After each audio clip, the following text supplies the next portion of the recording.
All right, so welcome to another episode of What's Your Story, and who do we have here with us today? Christian Rivera. I'm an acrobat at Pirates Voyage.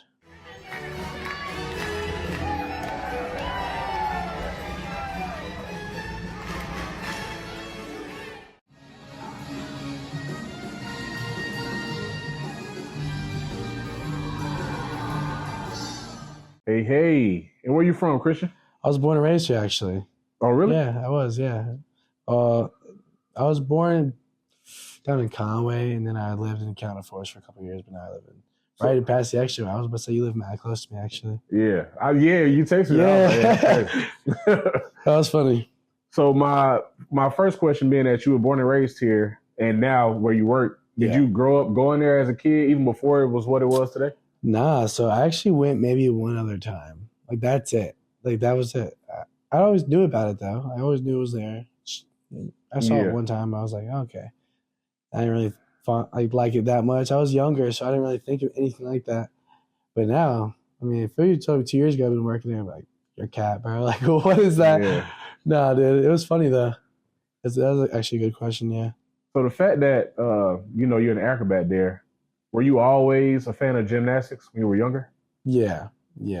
So I was always just a acrobatic little kid. Like, I always wanted to do ninja stuff as a kid. Yeah. And then I got into gymnastics. I'd always just walk on my hands in Walmart.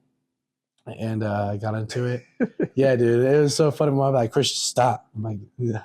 It was so funny. But yeah, I got into gymnastics, I would say, when I was like in second grade. And I stuck with it until I was a freshman in high school. Yeah. And I learned so much, dude. So much stuff. I was really good at it. Did your school have a gymnastics team? No? No, I don't think anywhere here. Like, it's hard to find any men's high school or any men's gymnastics team in a high school. Like, that's very uncommon. See, I always wondered that because I know my high school didn't offer it. Yeah. You know what I'm saying? I just found out recently that they're not even allowing, I shouldn't use that word, but they have men's volleyball in high school now. It's funny. It's funny you say that because I actually played volleyball for my whole high school, actually. For real? Yeah, dude, I was really good into it. Yeah, that's crazy. Yeah. Yeah, dude. I used to always make jokes in high school, like, I'm trying to be on a volleyball team. I need me a pair of them shorts. Yeah. But, they didn't have a men's volleyball team. They don't have women's. Yeah. It was really big always down there on Cali and stuff like that, though. Yeah. Like, they've had that for like a minute, like early 2000s. Okay, yeah, that's crazy. That's something we need to see change, though. We need to start having some gymnastics teams in school. That's what I'm saying. Not just I'd be college, down with you know that. what I'm saying? Yeah, because it's mad different from just training at a gym and you go straight to college. You're talking about now you're doing classes and you're doing gymnastics with the school. Yeah. It's not even just like two separate things. Like, you would think, oh, school, oh, gymnastics. No, you're going to school for gymnastics, you know? Yeah.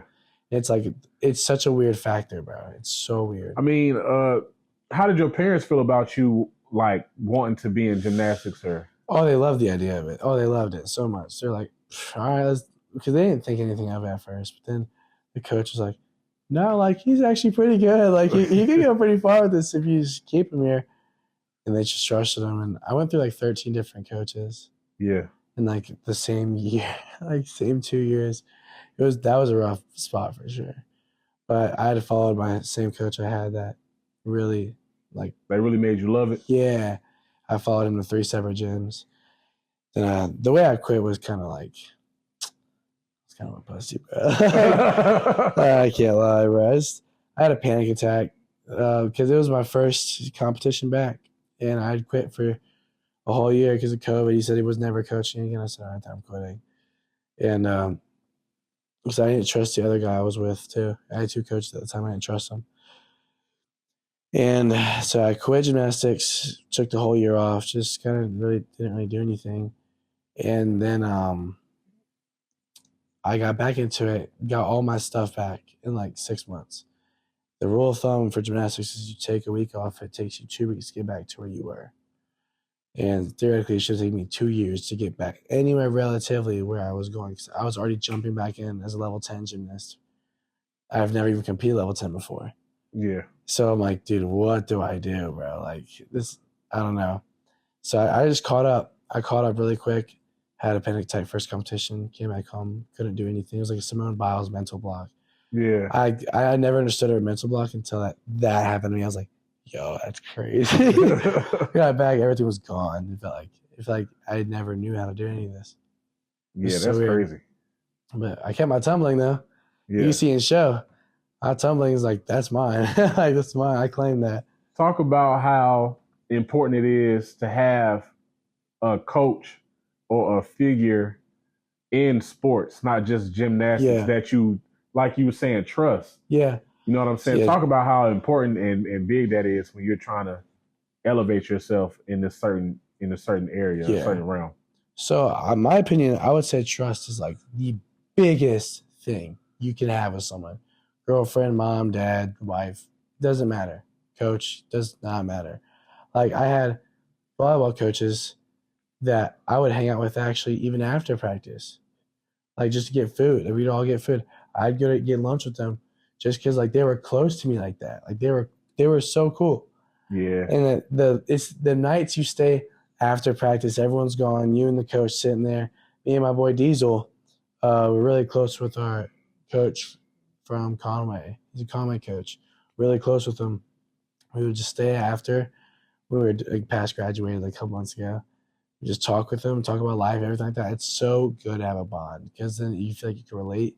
You learn more, you get out of someone you trust more than someone you don't. So it's like, it's really 50-50. Like, you got to pick who you choose, though, because even simple sugar look like salt, bro. Yeah. So you got to pick who you choose for real. And that's the scary part. That's scary, dude. But I would say it's definitely one of the biggest factors in anything you do. Sports, life, anything. You got to have trust in something. You ever thought about taking your talents to a collegiate level? Yeah. Yeah, I was talking to colleges for volleyball, and it was expensive, dude. College is expensive. Oh, yeah, for sure. I wasn't even sure what I wanted to study. I was mainly just thinking, oh, where am I going to go play volleyball at? Not thinking, where am I getting my degree at? Yeah. So my head wasn't in the right space. So I was like, I guess you probably had a lot of out-of-state offers. Because I know that out-of-state colleges, like. So there's not really that many in-state, too. Like USC doesn't have like an actual collegiate team. Coastal doesn't have one. Coastal would have had one. I would have went to Coastal because I got in-state tuition. It was cheap. I still could have went to Coastal for really cheap, but I didn't know what I want to study yet, so I didn't want to waste my time. And because now I'm doing this. Yeah. But I would just say, like, there were a lot of colleges for sure. Like D3, I'm not saying like, oh my God, I had all these D1 offers. Like, there's some D3, D2 schools that I was talking to. Yeah. That I thought would be really cool to play at, like they'd be sick. I was born and raised here. I never left here, like to go be somewhere for more than a week. So it was really cool. It was really cool talking to them. I'm still thinking about it to this day. Like, I'm about to say, you a young dude, so you got time. You got time. Like, I'm still eligible for 4 more years, bro.